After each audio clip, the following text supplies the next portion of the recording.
Shalom saudaraku yang dikasih oleh Tuhan, berjumpa kembali dengan saya di channel ini. Terima kasih telah mendukung perkembangan channel ini dengan cara subscribe, memberikan like, sehingga video di channel ini direkomendasikan oleh YouTube untuk menjangkau banyak orang.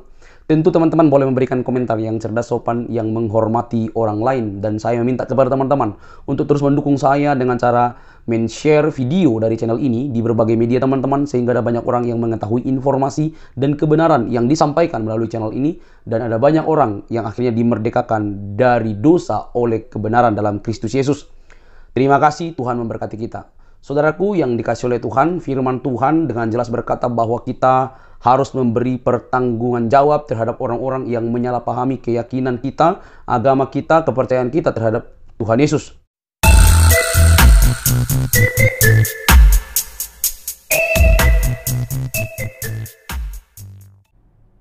Jadi mereka berzina di tempat sholat itu. Yang pertama berzina di kontrakan saya. Terus yang kedua dan tiga dan seterusnya itu di rumah kalau di majelis sebutnya rumah kosong ataupun rumah bulan di situ. Yang berhenti sholat itu. Iya. Ya, itu kerja di pasar Pabuaran sebagai penjual sayuran, dan setiap malam pun saya selalu berangkat malam jam 2, saya berangkat pulang jam 8 jam 9 pagi. Kemarin tanggal 24 bulan Oktober, hari Selasa, saya libur, nggak bekerja. Nah, mungkin disinilah Allah buka masalah ini. Pas sekitar jam kurang lebihnya jam 2:30, oke. Nah, di depan majelis ada perbincangan antara Habib dan jamaah. Habib siapa namanya? Habib Toha. Habib Toha bin Yahya ya? Habib Toha bin Yahya. Itu majelis apa namanya? Majelis Salawat Hubun Nabi. Nah, setelah itu saya nyuruh istri masuk karena dia di depan kontrakan, tapi nggak di luar ya, di depan kontrakan. Di situ saya awal mulanya pinjam HP istri, Pak Kiai. Awal mulai saya pinjam HP istri, dan saya pura-pura ke kamar mandi, dan di situ saya temukan chattingan antara istri dengan temennya, tetangga, cewek juga, perempuan, yang berisikan saya dipeluk, saya dicium. Dipeluk dan dicium oleh siapa? Habib Toha bin Yahya. Nah, setelah itu saya pertanyakan ke istri, apakah benar ini? Aku tanyain ke istri, gini. Maksudnya tadi tanyain, apakah ini benar kamu selingkuh? Saya bilang gitu kan. Nah, dia tadinya langsung nangis di situ, langsung jangan kasih tahu siapa-siapa. Hanya kita aja, kita jangan kasih tahu. Nah, setelah itu kan saya sedikit emosi dan melonjak, Pak Kiai. Saya itu langsung tarik istri saya keluar pintu. Nah, di situ ada Habib Toha dan jamaahnya di situ pada pergi. Nah, setelah itu saya informasi ke istrinya Habib, suruh keluar untuk menyaksikan, maksudnya untuk sama-sama menyaksikan ada perselingkuhan antara Habib Toha dan istri saya gitu.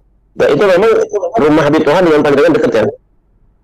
Karena iya, rumah itu kan kontrakan, samping-sampingan.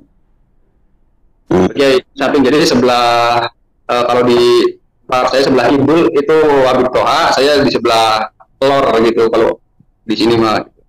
Nah, saya keluarin semua berempat, ada istri saya, Habib Toha, dan istrinya Habib Toha di situ. Nah, setelah saya keluarin, saya langsung ngomong ke istri sama Kak Habib, diam, saya bilang diam, semuanya diam, saya bilang gitu. Tolong jelasin, apakah benar ini selingkuh? Bilang gitu, apakah kamu benar-benar selingkuh? Nah, situ istri ngomong, tolong jujur sejujur-jujurnya, jangan ada yang ditutupin, jangan ada yang disembunyikan, saya bilang gitu, karena saya semuanya sudah tahu. Gitu.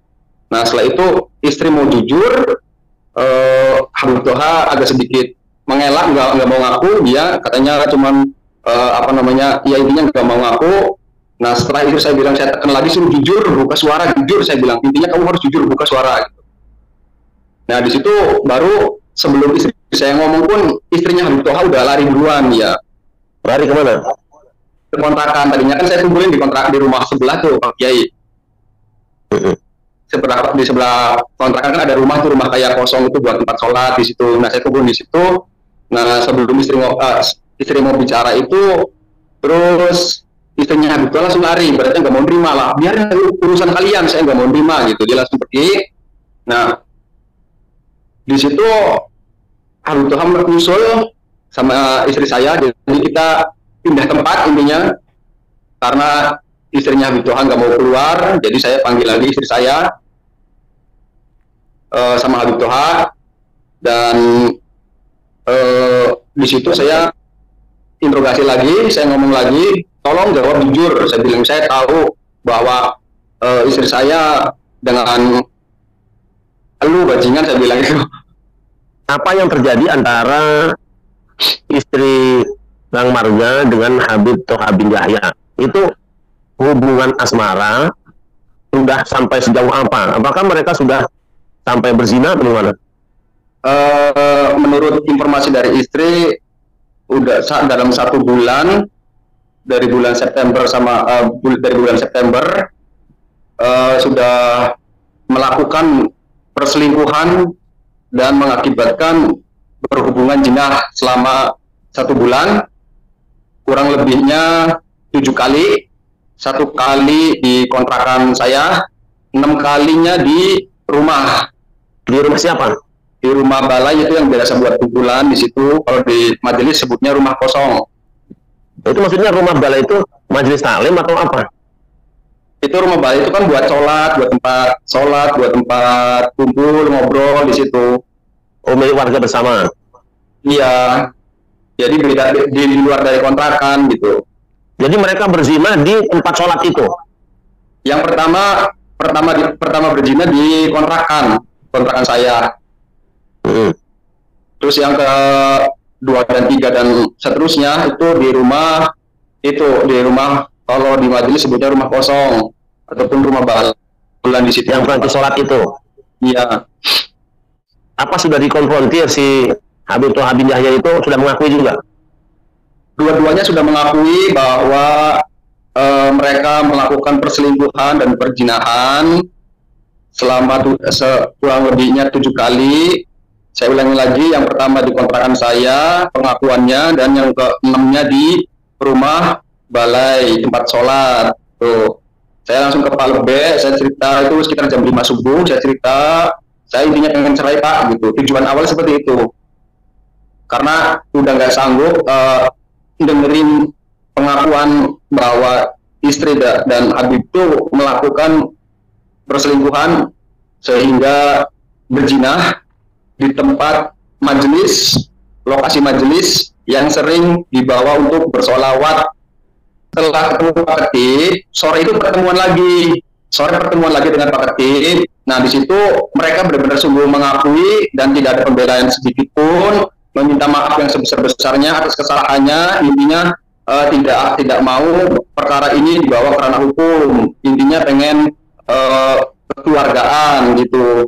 Cuman saya bersikeras untuk dibawa ke ranah hukum, dan di situ pas hari Selasa malam Rabu sekitar habis maghrib itu kita langsung ngobrol di depan kontrakan bersama Pak Ketip. Nah di situ sampai intinya mereka mengakui tidak ada pembelaan, bahkan disaksikan oleh kakak Habib Toha yaitu Habib Yahya dan Pak Ketip, Pak Lebe, serta saya, dan ada 1 jamaahnya Habib yaitu Kang Kurdi, Kang Jombi gitu. Setelah mereka mengakui dan segala macam, intinya tidak ada pembelaan, intinya mengakui kesalahan yang diperbuat oleh Habib Toha. Makanya saya bilang ini harus dibawa ke ranah hukum. Nah setelah itu kita pergi ke balai desa. Di balai desa pun sama, di sini ada satgas, ada kepala dusun, ada semuanya di pun mengakui bahwa ini kesalahan gitu. Nah dalam benak saya Pak Kiai, di situ saya meminta uang 10 juta Dalam artian saya kalau awalnya saya nggak mau, maksudnya nggak ada pikiran minta uang 10 juta, nggak ada. Awalnya saya bersikeras karena ini harus ke hukum, terus hukum. Meskipun di penjara dua-duanya, saya akan bawa karena hukum. Setelah itu nggak tahu, saya pikirannya ke anak, bayang-bayangan anak, gimana kalau seumpama istri saya di penjara. Jadi saya langsung memutusin, ya udah kita kekeluargaan, nggak apa-apa, asalkan antum ngasih uang 10 juta, nanti uang itu kasih ke istri saya, biar istri saya pulang, dan kamu pergi dari desa Pabuaran Wetan. Jadi intinya saya pengen tenang sendirian di situ. Nah setelah selesai, akhirnya saya kasih waktu 2 hari untuk menyiapkan 10 juta biar istri saya pergi, Habib Tohanya pergi, jadi nggak ada di sini lah. Intinya saya pengen tenang, pengen lepas, gitu. Nah setelah selesai obrolan itu dan mereka pergi, setelah itu saya dikuatkan kembali oleh keluarga. Kenapa dengan uang 10 juta harga diri kamu? Gitu. Saya cuma pengen memulangi istri saya doang, katanya ke Medan. Nah terus di situ saya tegaskan lagi di situ, ini harus lanjut terus ke proses ranah hukum. Jadi untuk masalah uang mengembalikan istri itu harus tanggung jawab mereka berdua-duanya karena sudah melakukan perbuatan zina di tempat majelis ilmu. Nah gitu. Jadi sampai di situ besok paginya datang ke Polsek untuk mengadukan. Alhamdulillah laporannya diterima dan Polsek pun mengarahkan ke Polres. Nah dari Polres saya membuat laporan pengaduan bahwa istri saya dan Habib Toha melakukan perselingkuhan dan perzinahan di tempat majelis sholawat Ibu Nabi. Sekarang Habib Toha Bidayah itu masih ada di sana atau sudah keluar atau? Sudah keluar, waktu itu sudah keluar. Tidak ditangkap itu? Keluar nggak ditangkap, jadi keluar nggak tahu kemana keluarnya. Jadi ibaratnya kan laporannya kan belum diterima, belum ada tindak lanjut.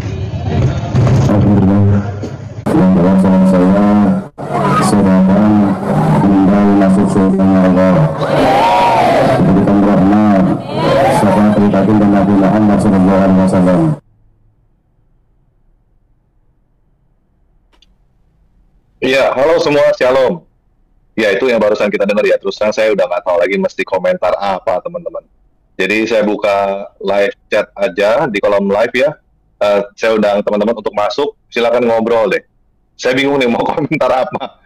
Wow, seorang Habib, seorang keturunan Nabi bercocok tanam ya, dia menggempur istri tetangganya sendiri pakai rudal 7 kali, 6 kali di tempat sholat.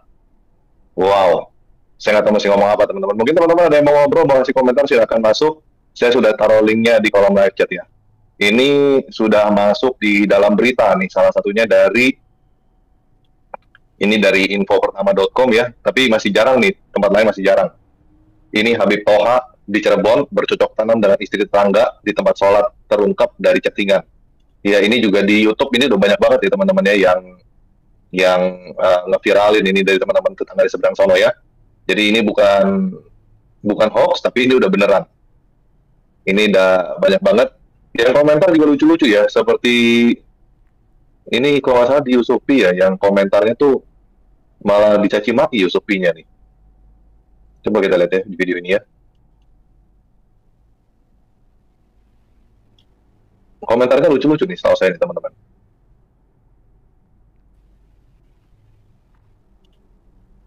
Oke, ini ya filmnya Habib. Zinahi istri orang. Zinahnya di tempat sholat dan majelis taklim. Astagfirullah. Ya, ini kita lihat komentar-komentarnya ya di bawah-bawah ya. Bentar ya. Mana komentarnya ya?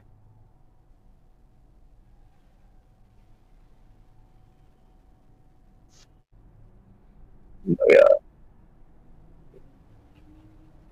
Komentar-komentarnya.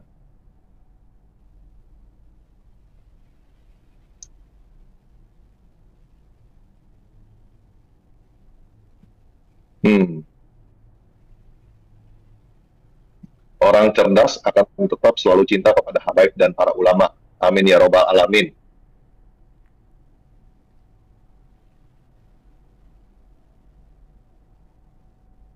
Nih, ini ya.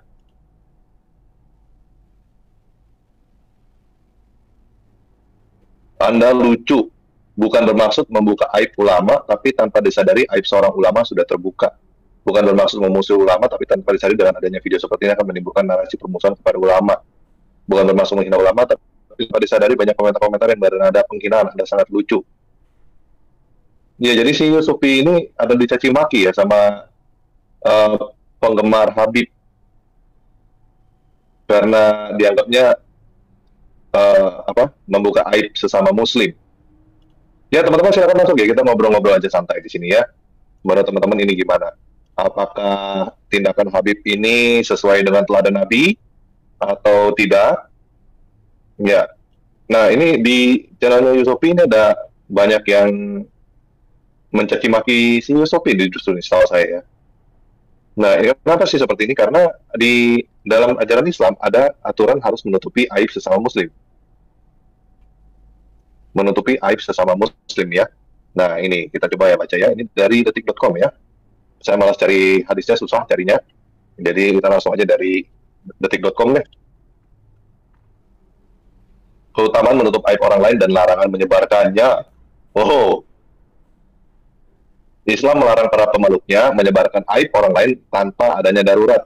Menurut hadis, Allah SWT akan memberikan balasan dengan menutupi aib saat hari kiamat bagi orang yang menutupi aib sesamanya. Hal tersebut dijelaskan dalam kitab Syarh Riyadus Salihin karya Imam An-Nawawi dengan bersandar pada riwayat Abu Hurairah RA. Ia mengatakan bahwa Rasulullah bersabda, artinya tiada seorang hamba pun yang menutupi celah seorang hamba yang lain di dunia, melainkan dia akan ditutupi celahnya oleh Allah pada hari kiamat.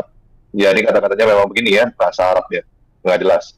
Imam An-Nawawi menjelaskan balasan tersebut sejenis dengan perbuatan, yakni Allah menutupi aibnya, bisa jadi dengan menghapus dosanya sehingga ia tidak ditanya, atau Allah SWT bertanya kepadanya tentang dosanya tanpa memperlihatkan dosa kepada orang lain, lalu memaafkannya.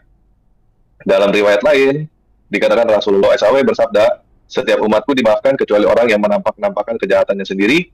Di antara perbuatan menampakkan keburukan sendiri adalah melakukan suatu perbuatan di waktu malam, kemudian di pagi hari Allah telah menutupi keburukannya itu, namun dia berkata, hai fulan, aku tadi malam berbuat demikian dan demikian, di malam harinya Allah telah menutupi celahnya, namun di pagi harinya ia membuka tabir Allah padanya. Imam Bukhari mengeluarkan hadis tersebut dalam kitab Adab bab mukmin menutupi aib sendiri, dan Imam Muslim mengeluarkannya dalam kitab Zuhud bab larangan bagi seorang muslim untuk merobek tabirnya sendiri. Anjuran untuk menutup orang lain dan keutamanya juga disebut dalam riwayat lain yang termuat dalam hadis Muslim. Dari Abdullah bin Umar RA, ia berkata, Rasulullah bersabda, seorang muslim adalah saudara muslim yang lain. Ia tidak boleh menzoliminya dan membiarkannya celaka. Siapa yang menanggung kebutuhan saudaranya, Allah menanggung kebutuhannya. Siapa yang meringankan kesulitan seorang muslim, Allah memudahkan baginya satu kesulitan pada hari kiamat. Siapa yang menutupi aib seorang muslim, Allah menutupi aibnya pada hari kiamat. Ya, jadi yang seperti ini, ya harusnya tuh suaminya menutupi aib Habib tuh, teman-teman. Wah, ini udah pelanggaran terhadap hadis ya. Suaminya yang tadi ya. Nah, ini kan siapa yang menanggung kebutuhan saudaranya, Allah menanggung kebutuhannya kan. Nah, itu kan Habib itu kan saudaranya muslim kan tuh, keturunan Nabi lagi kan. Itu harus dibutuhi kebutuhannya tuh. Butuh bercocok tanam dengan istrinya ya. Terus ya kalau udah begitu ya harus ditutupi itu aibnya tuh, seorang Habib apalagi kan. Nah, kenapa ya? Ini lagi ya, balasan menghormati kemuliaan dan keturunan Rasulullah SAW. Jadi teman-teman yang belum tahu, mungkin ya ini informasi aja bahwa Habib itu adalah sebuah gelar yang katanya dipercaya oleh sebagian orang adalah keturunan Rasulullah SAW ini ya. Salah satu akhlak Ahlussunnah adalah menghormati dan memuliakan keturunan Zuriyah Rasulullah SAW. Mereka yang mencintai dan memuliakan anak keturunan Nabi akan mendapat ganjaran dan balasan dari Allah dan Rasul-Nya. Sebaliknya mereka yang menyakiti Zuriyah Nabi akan mendapat hukuman dari Allah. Para ulama mengatakan menyakiti Ahlul Bait Rasulullah sama dengan menyakiti Rasulullah. Allah memberikan peringatan keras melalui firman-Nya. Sesungguhnya dalam kurung terhadap orang-orang yang menyakiti Allah dan Rasul-Nya, Allah akan melaknatnya di dunia dan di akhirat, menyediakan azab yang menghinakan bagi mereka. Al-Azab 57. Rasulullah SAW bersabda, wahai manusia, aku tinggalkan pusaka yang jika kalian pegang tidak akan tersesat, yaitu Kitabullah dan keturunan ahli baitku. Wah, ini dari HR Tirmizi ya, dari hadis. Nabi juga berpesan, sesungguhnya Allah melarang masuk surga terhadap orang yang menganiaya ahli baitku.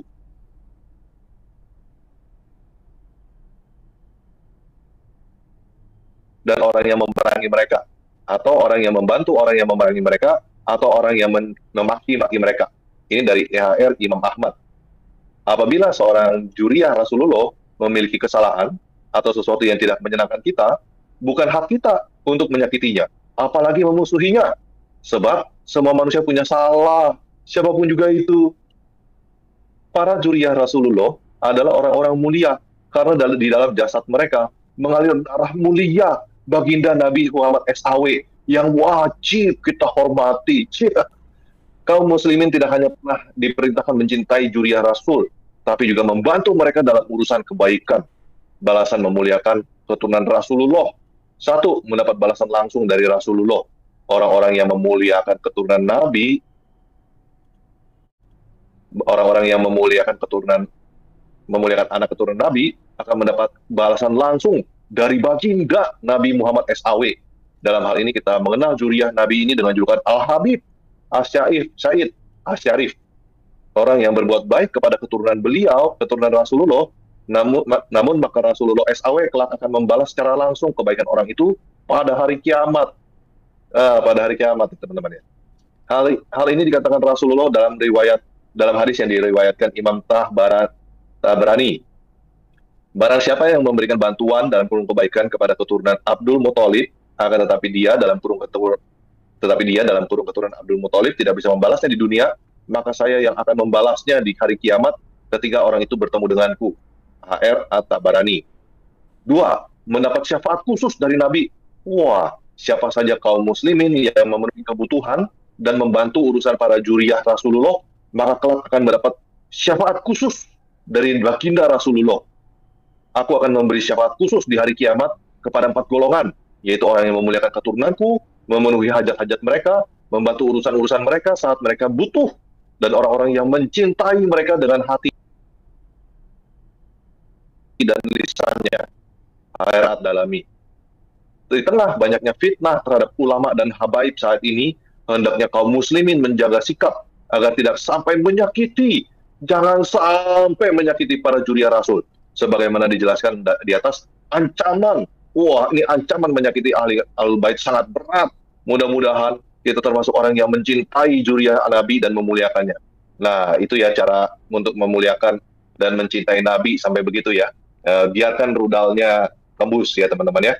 Oke, kita sekarang udah ada Gatot. Silakan Gatot, komentarnya. Puncak dari ajaran kekristenan adalah Allah, firman yang bersama-sama dengan Allah itu menjadi manusia. Itu puncak kristologi yang luar biasa. Jadi kristologi yang sesungguhnya di mana sang firman menjadi daging, menjadi manusia untuk menyelamatkan manusia. Ya. Menyelamatkan manusia yang binasa karena dosa. Jadi jangan teman-teman pelintir lagi ya. Nah, dia diam di antara kita. Dalam Yohanes 1 dikatakan dengan jelas, ia datang ke dunia, firman itu menjadi manusia dan diam di antara kita, dan kita telah melihat kemuliaannya, kemuliaan anak itu, Yesus itu, yaitu kemuliaan yang diberikan kepadanya sebagai anak tunggal Bapa penuh kasih, karunia, dan kebenaran. Jadi ketika Yesus datang ke dunia, ia disebut anak Bapa, bukan berarti dia punya ibu, atau seperti tuduhan-tuduhan teman-teman. Tapi itu wujud kedekatan bahwa firman dan Bapa itu sehakikat disebut Allah, tapi firman itu menjadi manusia. Kenapa menjadi manusia? Itu urusannya karena kamu dan saya berdosa. Supaya kamu dan saya selamat. Dia harus menjadi manusia seperti kita untuk mengambil alih seluruh hidup kita yang sudah rusak, menggantikannya supaya kita diselamatkan. Itulah puncak dari kasih Allah bagi umat manusia. Itulah doktrin kekristenan yang tidak kamu pahami, tapi selama ini kamu selewengkan, tafsirkan sembarangan. Dan semoga hatimu terbuka dan lebih bertanggung jawab terhadap ajaranmu. Kalau kamu tidak yakin, ya udah, tinggal berpikir saja. Tetapi dalam kekristenan, keselamatan itu mutlak dari Yesus Kristus, tidak ada yang lain. Dia datang dari sorga untuk manusia supaya diselamatkan. Jadi jangan kepanasan, silahkan berpikir dengan waras sambil minum air putih supaya teman-teman tidak kepanasan dan tidak main tuduh dan tidak main klaim, tapi semakin sadar dan semakin pintar berwawasan untuk meyakini sesuatu. Sampai di sini teman-teman video saya. Jangan lupa tekan tombol subscribe, like, komen, dan share. Sampai ketemu di video selanjutnya. Bye-bye.